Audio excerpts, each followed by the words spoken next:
O Senhor esteja convosco, Ele está no meio de nós. Proclamação do Evangelho de Jesus Cristo, segundo João. Glória a vós, Senhor. Naquele tempo, disse Jesus aos judeus: Se eu der testemunho de mim mesmo, meu testemunho não vale. Mas há um outro que dá testemunho de mim. E eu sei que o testemunho que ele dá de mim é verdadeiro. Vós mandastes mensageiros a João, e ele deu testemunho da verdade. Eu, porém, não dependo do testemunho de um ser humano, mas falo assim para a vossa salvação. João era uma lâmpada que estava acesa e a brilhar, e vós, com prazer, vos alegrastes por um tempo com a sua luz. Mas eu tenho um testemunho maior que o de João, as obras que o Pai me concedeu realizar. As obras que eu faço dão testemunho de mim, mostrando que o Pai me enviou. E também o Pai que me enviou dá testemunho a meu favor. Vós nunca ouviste sua voz, nem viste sua face, e sua palavra não encontrou morada em vós, pois não acreditais naquele que ele enviou. Vós examinais as Escrituras, pensando que nelas possuís a vida eterna.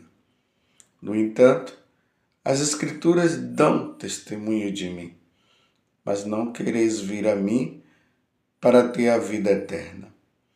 Eu não recebo a glória que vem dos homens, mas eu sei que não tendes em vós o amor de Deus. Eu vim em nome do meu Pai, e vós não me recebeis.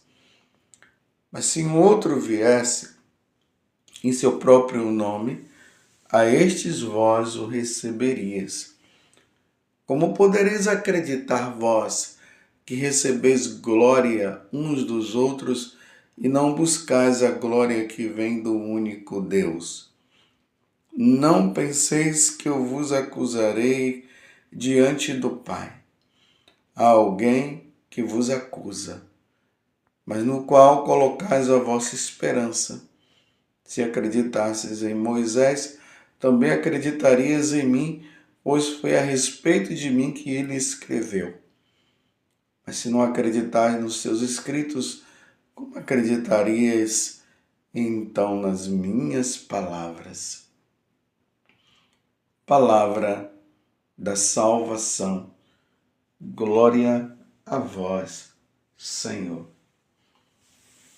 Meus irmãos e minhas irmãs, estamos nesse tempo de Quaresma, revendo a nossa vida, nos colocando diante de Deus, para ver se a nossa vida está de acordo com os ensinamentos dele, para através disso sermos santos.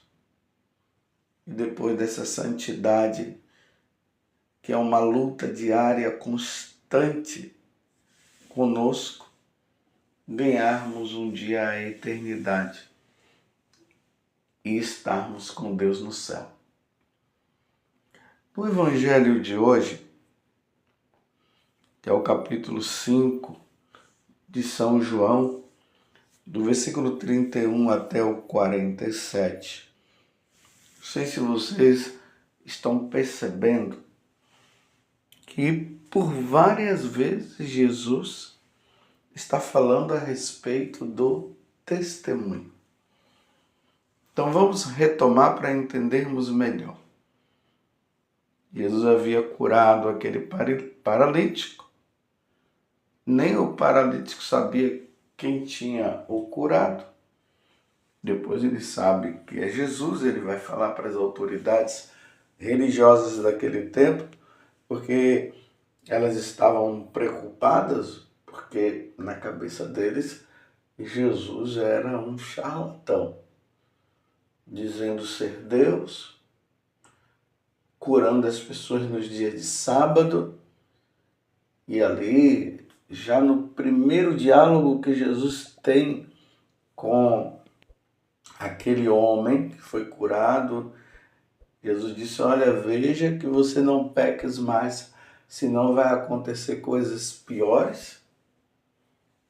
E depois esse homem vai contar para as autoridades ali, pode ser os fariseus e outros, que foi Jesus que tinha curado. Aí eles vêm conversar com Jesus e começam a querer matar Jesus, porque eles estavam dizendo que Jesus estava cometendo uma grande blasfêmia, que além de curar nos dias de sábado, que eles diziam que Jesus não podia curar nos dias de sábado, ainda se dizia ser o Filho de Deus. E aí, Jesus começa a dialogar com eles. Porque, meus irmãos, eles estavam com o coração inteiramente fechado. E aí Jesus agora apela para a questão do testemunho, porque uma das provas que o profeta, o Messias, viria era que ele necessitaria também do testemunho. E para se provar uma verdade, era necessário que tivesse, pelo menos, no mínimo, duas pessoas que pudessem testemunhar. E aí Jesus começa a dar alguns testemunhos para provar que ele é Deus. O primeiro testemunho que Jesus dá é de João Batista. Olha, João Batista falou de mim. Vocês por um tempo até acreditaram em João Batista. Como João Batista provou? João Batista, ali no deserto, ele falou: olha, o testemunho que eu dou é esse. Eu vi o Espírito Santo descer sobre ele no dia que eu estava batizando. E uma voz se fez ouvir do céu, dizendo o seguinte: esse é o meu filho amado. Foi o testemunho. E isso aconteceu no deserto. E eu estou aqui com um grupo de peregrinos. Agora nós estamos nessa região do deserto, aqui na Judéia. E aí, Jesus fala que eles não aceitaram o testemunho de João. E Jesus ainda diz assim: mas eu não preciso de testemunho de seres humanos. E aí Jesus agora fala de um outro testemunho, as obras. Porque o Messias, quando viesse, ele ia fazer prodígios e milagres. E Jesus fala das obras que ele fez. Jesus transformou a água em vinho. Jesus andou sobre as águas. Ele mandou o vento e o mar se calar, silenciar no momento que ele estava na barca junto com os apóstolos. E os ventos fortes estavam quase que levando eles a se afogarem. E Jesus estava deitado ali no travesseiro tranquilamente e mandou o vento parar. Lá no Monte da Transfiguração também, houve a transfiguração de Jesus. Um outro testemunho são as diversas curas, os demônios que ele expulsou. Mas mesmo assim eles não acreditaram. Mesmo diante deste testemunho. Aí Jesus fala: olha, eu tem um outro testemunho, o próprio Pai. Ou seja, Deus Pai. Tanto no momento em que Jesus foi batizado, como também lá no Monte Tabor, se ouviu a voz do céu dizendo: esse é meu filho bem amado. Ouviu. Esse é meu filho bem amado, eu coloco nele todo o meu bem-querer. Aí Jesus também fala do testemunho das próprias Escrituras. Se nós formos olhar no livro do profeta Isaías, ali no capítulo 53, fala do servo sofredor e faz referência a Jesus. Por exemplo, ali diz que Jesus seria colocado entre facínoras. A descrição total de todo o sofrimento que Jesus ia ter. No livro de Miqueias, lá fala que e tu, Belém, a menor de todas as cidades, de ti virá o Salvador do mundo. Aí no capítulo 5 de Miqueias, o livro de Isaías também fala que ele iria nascer de uma virgem. Estão vendo? Tudo é testemunho da Sagrada Escritura. E mesmo assim eles não acreditaram. Fala também de Moisés. Moisés, que é a própria prefiguração de Jesus. Moisés que tira o povo das mãos do faraó. Jesus que tira o povo das mãos do demônio. Moisés que introduz o povo na terra prometida.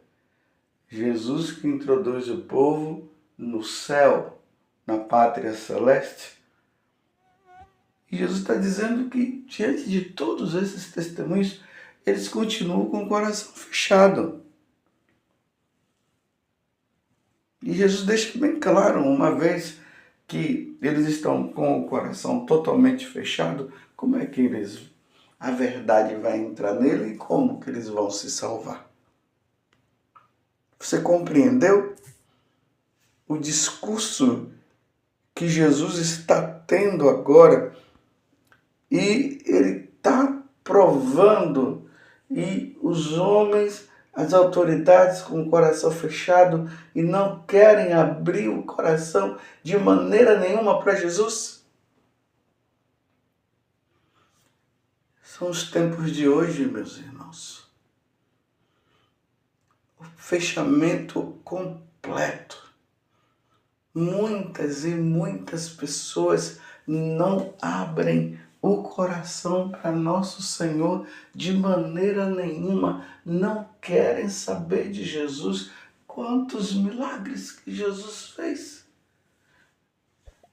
Uma vez uma pessoa falou assim para mim: mas padre, se Jesus fez tantos milagres, tantas coisas, por que o pessoal não se convertia?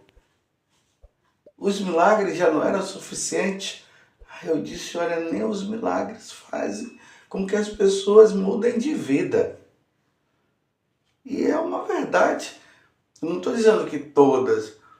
De repente tem alguém aqui que está ouvindo esta homilia e a partir de um milagre de Jesus, a pessoa se converteu. Mas na grande maioria, quantos milagres Jesus fez? Depois que ele voltou para o céu, Jesus continuou fazendo milagres. Cegos, pessoas que foram cegas, que foram curadas, até cegos de nascença. Lá em Lourdes, quantos milagres que acontecem em Lourdes? As pessoas que são lavadas nas águas, e muitos milagres acontecem quando as pessoas se molham naquelas águas. As pessoas não abrem o coração, não querem saber. O mundo está assim. E quando eles se voltam para Jesus, é porque eles querem receber benefícios somente, mas mudar de vida não querem mudar de vida, não se convertem, continuam no pecado e tudo mais. E hoje a desculpa para permanecer no pecado é sempre que Deus é misericordioso e Deus não é justiça, e no final todos irão se salvar mesmo, e as pessoas continuam no pecado, não se convertem, não muda. É igual às autoridades do tempo de Jesus, os fariseus, os saduceus, os herodianos, os doutores da lei.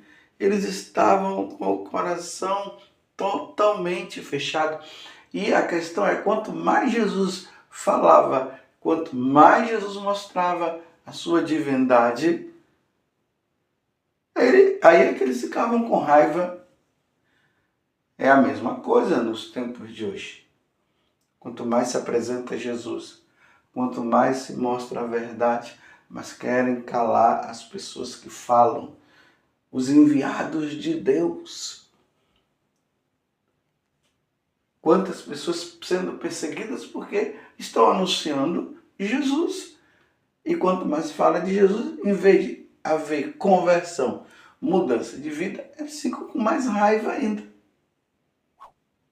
E aí estão prontos para prejudicar e vão colocando leis que prejudicam até a fala, até essa questão de anunciar Jesus, vão colocando leis aqui e acolá.